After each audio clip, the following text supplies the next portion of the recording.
예, 할렐루야. 예, 배들 장막 오전 예배 이 시간 함께 기도를 시작하겠습니다. 하나님 아버지 감사합니다. 예, 우리가 오늘도 이렇게 새로운 날을 맞이해서 하나님 앞에 예배로 나아갑니다. 오늘 하루의 삶도 주님께서 선하게 인도해 주시고 양은 목자의 음성에 귀를 기울이듯이 오늘도 우리가 주님의 음성에 귀 기울이며 믿음으로 승리하는 삶이 되게 하여 주시옵소서. 예수님의 이름으로 기도하였습니다. 아멘. 예, 오늘도 새로운 하루가 밝았습니다. 예, 오늘도 우리가 믿음으로 승리하기를 바랍니다. 하나님 말씀 보도록 하겠습니다. 하나님 말씀은 이제 다시금 수가성 여인이 이제 어제 끝났습니다. 오늘은 열왕기하 말씀으로 우리가 다시 돌아가도록 하겠습니다. 열왕기하 15장 1절부터 7절의 말씀을 우리 함께 보도록 하겠습니다. 1절부터 7절입니다. 제가 봉독해 드리도록 하겠습니다. 이스라엘 왕 여로보암 제27년에 유다 왕 아마샤의 아들 아사랴가 왕이 되니 그가 왕이 될 때의 나이가 16세라. 예루살렘에서 52년간 다스리니라. 그의 어머니 이름은 여골리아라. 예루살렘 사람이었더라. 아사랴가 그의 아버지 아마샤의 모든 행위들을 여호와 보시기에 정직행하였으나 오직 산당은 제거하지 아니하였으므로 백성이 여전히 그 산당에서 제사를 드리며 분향하였고 여호와께서 왕을 치셨으므로 그가 죽는 날까지 나병 환자가 되어 별궁에 거하고 왕자 요담이 왕궁을 다스리며 그 땅의 백성을 치리하였더라. 아사랴의 남은 사적과 행한 모든 일은 유다왕 역대 지략에 기록되지 아니하였느냐. 아사랴가 그의 조상들과 함께 잠에 다윗성에 그의 조상들과 함께 장사되고 그의 아들 요담이 대신하여 왕이 되니라. 아멘. 살아계신 하나님의 말씀입니다. 이제 북이스라엘과 남유다의 중반 지점에서 이제 점점 갈수록 기울어지고 있습니다. 이 시대에 엘리야나 엘리사와 같은 권능을 행하는 선지자들은 더 이상 이제 등장하지가 않습니다. 또한 15장부터는 상당히 혼란스러운 이스라엘의 정치적인 모습을 우리에게 보여주게 됩니다. 1절 말씀부터 우리가 하나하나씩 차근차근 보도록 하겠습니다. 이스라엘 왕 여로보암 제27년에 유다 왕 아마샤의 아들 아사랴가 왕이 되니 오늘 15장에서 첫 번째로 등장하는 왕이 남유다의 왕 아사랴입니다. 아사랴. 우리가 지난 시간에 기억이 나실지 모르겠지만 이 아마샤, 그의 아버지 아마샤에 대한 이야기를 하면서 아사랴에 대한 얘기를 잠깐 언급을 했었는데 오늘 그 아사랴에 대해서 우리가 좀 자세하게 함께 살펴보도록 하겠습니다. 이 아사랴 왕에게는 또 다른 이름이 있다고 그랬죠? 기억하십니까? 이 아사랴의 이름은 역대하라든가 이사야 말씀, 또 아모스 말씀, 호세아 말씀, 스가랴 말씀 보게 되면 이 아사랴의 이름을 우시아라고 부르는 것을 우리가 보게 됩니다. 그래서 아사랴는 학자들이 얘기하면 개인적인 이름이 아사랴고 또 우시아는 그가 왕이 되었을 때 공식적인 왕명으로 우리가 보여지게 됩니다. 그러니까 왕이 되게 되면 공식적인 왕명이 있는데 그 왕명을 우시아라고 지었다는 것이죠. 그래서 이사야서나 호세아, 아모스, 스가랴서에는 이 아사랴 왕 대신에 우시아라는 이름을 기록하고 있습니다. 아사랴는 16살 때의 왕이 된 것으로 보여지게 됩니다. 하지만 그는 이 독특한 왕정생활을 하게 되죠.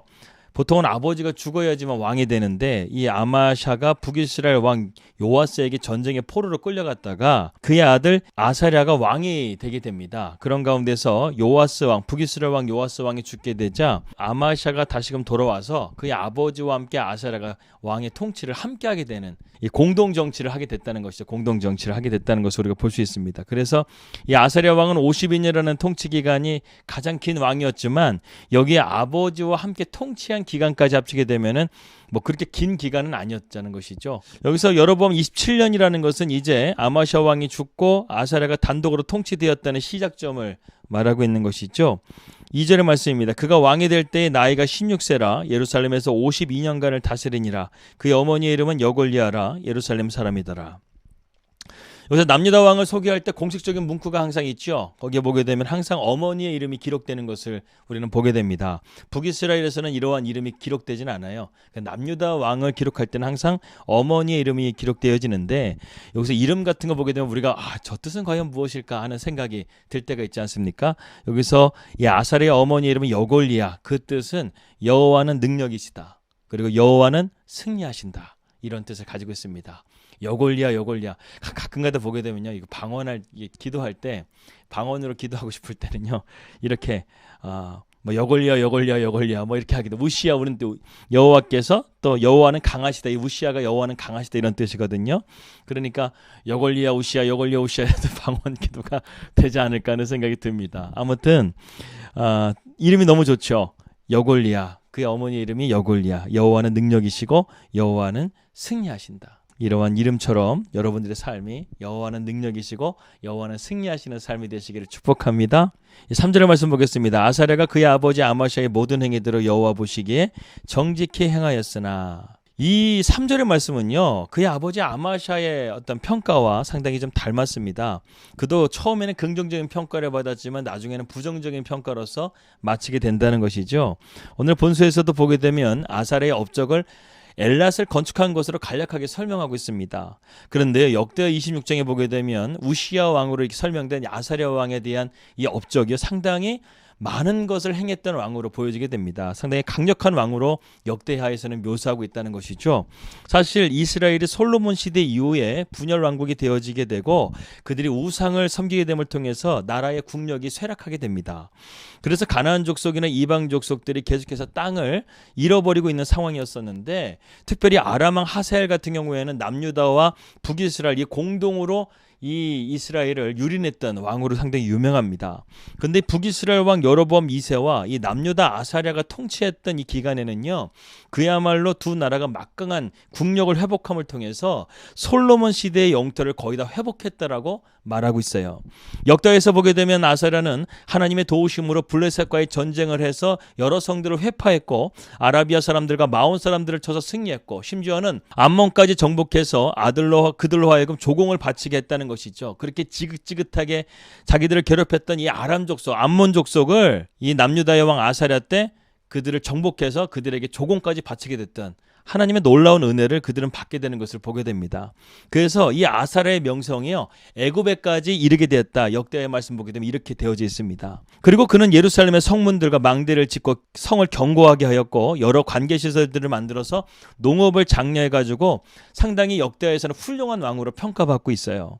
이것이 역대기의 관점이었습니다. 그리고 그 당시 그는 언제든지 상시로요, 전쟁에 나갈 수 있는 군사만 30만 7,500명을 거느리고 있었어요. 이들은 그냥 상비군으로서요, 언제든지 왕이 전쟁에 나가자 하게 되면 언제든지 출동할 수 있는 그러한 상비군으로서 30만 7,500명이라는 막강한 군대를 가지고 있었다는 것이죠. 그런데 열왕기하의 말씀 보게 되면 이 아사랴 왕이 그렇게 엄청난 왕이었음에도 불구하고 이 모든 것들이 다 생략되어 있다는 것입니다. 그냥 그가 엘랏이라는 성을 건축한 것 외에는 아무런 그의 업적에 대해서 언급하고 있지 않다는 것이죠.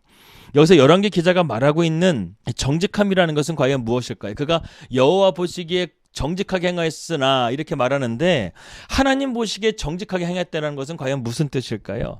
여기서 정직해 해당하라는 히브리어 하야샤르라는 단어는요, 곧게 뻗다, 평평하게 되다, 좌로나 우로나 치우치지 않는다, 곧고 바르다, 이런 뜻을 가지고 있습니다. 이 단어는 판단의 척도가 세상적인 업적이 아니라요, 하나님의 뜻에 부합하고 그 뜻에 따라 백성을 다스렸는지에 따라서 이것이 왕에 대한 평가가 될 수 있다는 것입니다. 세상적인 평가는 업적을 말하잖아요. 근데 하나님은 그런 업적을 말하는 것이 아니라 하나님 말씀에 순종하는가 순종하지 않는가, 하나님의 뜻에 부합하는가 부합하지 않는가, 그리고 그러한 말씀대로 하나님의 백성을 잘 다스렸는가, 이것에 대해서 평가를 받는다는 것입니다. 11개의 말씀 보게 되면 오히려 이 아사랴 왕에 대한 평가를 하게 될 때 그가 산당을 제거하지 않았다라는 평가를 더 오히려 우리를 주목시키고 있다는 것입니다. 그래서 산당이라는 말은 하바모트라는 단어인데, 높은 곳에 있는 어떤, 우리나라 절도 상당히 산 높은 곳에 있잖아요. 그러니까 그런 것처럼 산당 같은 곳에서 이스라엘 백성들이 예배를 드렸다는 거예요. 여기서 보게 되면 산당이라는 것은 이스라엘 백성들이 우상을 섬기면서 제사를 드렸다는 것, 제의를 드렸다는 의미가 아닙니다. 하나님을 예배를 드리는데, 그 당시에는 구약의 율법 가운데서 하나님 앞에 예배 드리는 처소는 어디예요? 남유다에는 예루살렘 성전만이 하나님 앞에 공식적으로 예배를 드릴 수 있었는데, 우상의 숭배가 팽배하는 가운데서 종교 개혁을 일으켰잖아요. 근데 그럼에도 불구하고 이스라엘 백성들에게 아직까지 그 산당에 대한 것이 전통적으로 관습적으로 남아있기 때문에 그들이 예루살렘 성전으로 예배를 드리지 않고 그 당시 지역에 있었던 산당 같은 곳에 우상을 섬겼다가 이제는 그것을 회파하고 그곳에 산당을 지음을 통해서 하나님 앞에 예배 드렸던 그 습관들이 아직까지 그 가운데 남아있었는데 이 왕이 이것을 제거하지 않았다는 거예요. 그것을 지금 열왕기 기자는 하나님 보시기에 정직하게 행하지 않았다는 것으로 보고 있다는 것입니다. 당시 구약시대는 오로지 예루살렘 성전에서만 하나님을 예배를 드려야 되는데 왕이 이러한 규례를 따르지를 않았다는 것을 말하고 있는 것이죠. 5절 말씀 보겠습니다. 여호와께서 왕을 치셨으므로 그가 죽는 날까지 나병 환자가 되어 별궁에 거하고 왕자 요담이 왕궁을 다스리며 그 땅에 백성을 치리하였더라. 이 아사랴 왕은요 그렇게 하나님 앞에 정직하게 행하지 못함을 통해서 하나님께서 그에게 진노하십니다. 그 심판하시죠. 그렇게 어떻게 됐습니까? 그가 나병 환자, 문둥병자가 되었다는 거예요. 그래서 그가 왕궁에 거하지도 못하고 별궁에 거하면서 자기 아들을 요담을 왕으로 세워서 그와 함께 공동 정치를 또 하게 되는 것을 보게 됩니다. 여러분 어떻습니까? 아마샤 왕이나 지금 아사랴 왕이나 요담 왕 이렇게 계속해서 이어지고 있는 왕들의 정치를 보게 되면 상당히 유전적인 모습이 있죠. 부전자전이라고 해서 아버지도 똑같이 처음에는 긍정적으로 하나님 말씀 가운데 순종했다가 나중에는 정직하게 행하지 못해서 교만해져 가지고 북이스라엘 왕 요아스 왕에게 잡혀갔다가 자기 아들을 섭정으로 세워가지고 또 왕으로서 공동정치를 하게 되는데 지금 아사랴 왕도 정직하게 행했다가 수많은 업적들을 날렸지만 결국에는 문둥병에 걸려가지고 문둥병에 걸린 이유가 무엇입니까? 역대하 말씀 보게 되면 그가 문둥병에 걸린 이 사건에 대해서 정확하게 기록을 하고 있습니다. 그가 강성하여짐에 그의 마음이 교만하여 악을 행하여 그의 하나님 여호와께 범죄하되 곧 여호와의 성전에 들어가서 향단에 분향하려 한지라. 하나님의 제사장만이 드릴 수 있는 이 향단의 제사를 지금 왕이 들어가서 자기가 분향하려고 했다는 것이죠.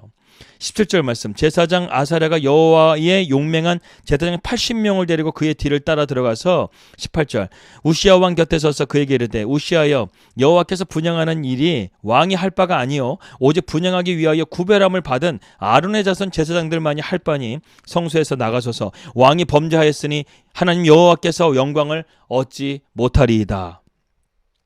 19절 말씀 우시아가 손으로 향로를 잡고 분향을 하다. 그래도 불구하고요 이 제사장의 말을 듣지 않고 이 우시아 왕이 이 아사랴 왕이 향로를 들고 분향하려고 하는데요 그 손에 문둥병이 걸려버린 거예요. 그의 이마에요 향을 하나님 앞에 드리려고 하는데 그의 이마에 나병이 들린 거예요.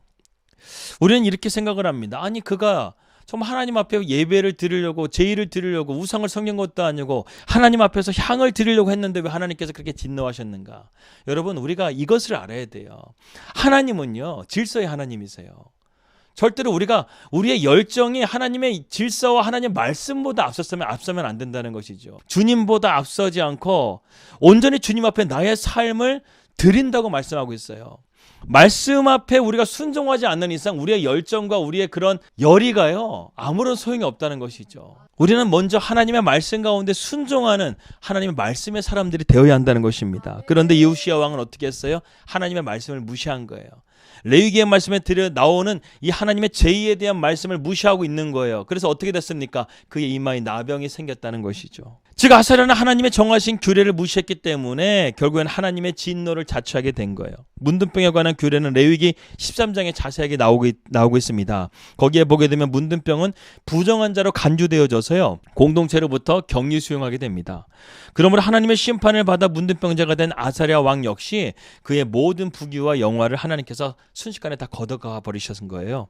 그 별궁에서 죽을 때까지 그는 사람들을 만나지도 못하고 그렇게 비참하게 살다가 죽게 되었다는 것입니다. 그의 교만함은 결국 하나님으로부터 끊어지는 저주를 받게 만 것이죠. 그리고 그의 아들 요담이 대신하여져서 왕으로서 치리하게 되는 것을 우리는 보게 됩니다. 6절에서 7절 말씀입니다. 아사랴의 남은 사적과 행한 모든 일은 유다왕 역대 지략에 기록되지 아니하였느냐. 아사랴가 그의 조상들과 함께 잠에 다윗성에 그의 조상들과 함께 장사되고 그의 아들 요담이 대신하여 왕이 되니라. 여러분 여기서 7절 말씀에는요 이 아사랴가 다윗과 함께 조상들과 함께 장사되었다고 하는데요. 그때야 26장 23절 말씀 보게 되면 이 아사랴 왕은요 왕의 조상들의 묘에 들어가지도 못해요. 23절 말씀 보니까 우시아가 그의 조상들과 함께 누움에 그는 나병 환자를 하여 왕들의 묘실에 접한 땅, 그러니까 왕들의 묘실에 들어간 것이 아니라 왕들의 묘실의 근처에 있는 그 접한 땅에다 따로 묘실을 만들어서 그를 따로 장사했다는 거예요. 조상들의 곁에 장사되었지 조상들과 함께 눕지를 못했다는 거예요. 왜? 나병에 걸렸기 때문에, 하나님의 진노를 받았기 때문에 그는 다윗의 왕의 조상들의 묘에 들어가지도 못해요. 오늘 말씀을 통해서 이제 우리는 한 가지 교훈만을 우리가 함께 나누기를 원합니다. 그것은 무엇이냐면 5절 말씀이 있어요. 여호와께서 왕을 치셨으므로 그 죽는 날까지 문둥이가 되어 별궁에 거하고 왕자 요담이 궁정일을 다스리며 국민을 치리하였다라고 이렇게 말씀하고 있습니다. 즉 아사랴의 죄에 대하여 하나님이 보응하셨다는 것이죠. 우리는 이러한 본문을 통해서 죄에는 반드시 보응이 따른다는 사실을 기억해야 되겠습니다. 흔히도 우리는 하나님에 대해서 자비와 은혜의 하나님으로만 알고 있죠. 물론 그것도 분명한 사실입니다. 하나님은 죄인이 회개하게 되면 용서해 주신다는 것이죠. 그러나 간과하지 말아야 할 것이 있습니다. 하나님은 공의의 하나님이시라는 것이죠. 그래서 공의로우셔서 누가 죄를 범하게 되면 그에 상응하는 보응을 하신다는 거예요. 아담과 하와가 죄를 짓자 하나님은 심판하셨어요. 가인이 자기의 동생 아벨을 죽이자 그에게 하나님은 심판하셨어요. 노아의 홍수 심판 보십시오. 사람들이 먹고 마시고 장가가고 시집가고 하나님을 멀리 떠나게 되자 하나님은 그 땅을 심판하셨어요. 예루살렘의 심판, 그리고 이 세상에 종말이 있을 때 성경의 마지막 요한계시록에 나오는 최후의 심판이 우리를 기다리고 있어요. 또한 우리가 알아야 될 것은 하나님은 우리가 죄를 회개하게 되면 용서하시지만 그의 죄에 대해서는 합당한 대가를 치러야 된다는 사실도 우리는 알아야 된다는 것입니다. 그렇기 때문에 하나님은요, 사랑과 공의의 하나님이라고 말씀하시는 거예요. 하나님의 용서는요, 아무런 대가를 치르지 않아도 되는 그러한 용서가 아니라는 것입니다. 하나님은요, 죄인이 회개하게 되면 그를 버리시지는 않지만 반드시 그 죄에 대한 대가를 요구하신다는 거예요. 만약 하나님이 죄인이 회개했다고 해서 그 죄에 대해서 아무런 문제가 없이 우리는 회개받았다고 생각한다고 한다면 예수님이 십자가에 죽으시면 의미가 없는 거예요. 예수님께서 십자가를 지실 필요가 없는 거예요. 하지만 하나님의 사랑의 속성이요, 공의의 속성이요, 언제나 공존하기 때문에 죄에 대해서는 하나님은 묵인하시는 일이 결코 없으시다는 것입니다. 우리는 이것을 확실하게 알아야 된다는 것이죠. 우리 주님이 왜 십자가를 죽으셔야만 했습니까? 우리의 죄 때문이 아니겠습니까?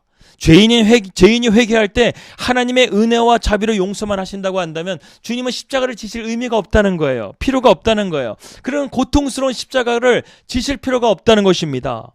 그러므로 우리는 죄에 대해서 늘 깨어 있어야 된다는 것입니다. 이 설마하는 이 안이한 마음을 갖지 마시길 바라겠습니다. 언제든지 죄에 대해서는 단호하게 대처하는 지혜로운 성도가 되시기를 주님의 이름으로 기도합니다. 기도하겠습니다. 하나님 아버지 감사합니다.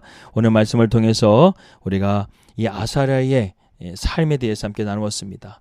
하나님의 말씀을 업신여기고 교만하고 또 그런 가운데서 하나님의 심판을 받을 수밖에 없었던 아사랴의 왕의 삶의 모습을 하나님 정말 우리가 안타깝게 바라봅니다. 우리의 삶도 하나님 앞에 영광 돌리는 삶이 되다가 바울의 말처럼 내가 이렇게 복음 전하다가 하나님 앞에 버림받을까 두려워하는 마음처럼 늘 우리가 깨어있게 하시고 긴장감을 갖게 하시고 하나님의 심판과 하나님의 말씀과 하나님의 공의를 우리가 두려워하며 우리가 믿음으로 하루하루 살아갈 수 있도록 인도하여 주시옵소서. 그런 가운데서 우리의 삶에 참된 빛이 임하는 복된 삶이 되게 하여 주시옵소서. 예수님의 이름으로 기도하였습니다. 아멘. 주기도문의 예배를 마치겠습니다. 하늘에 계신 우리 아버지여, 이름이 거룩히 여김을 받으시오며 나라의 마옵시며 뜻이 하늘에서 이루어진 것 같이 땅에서도 이루어지이다.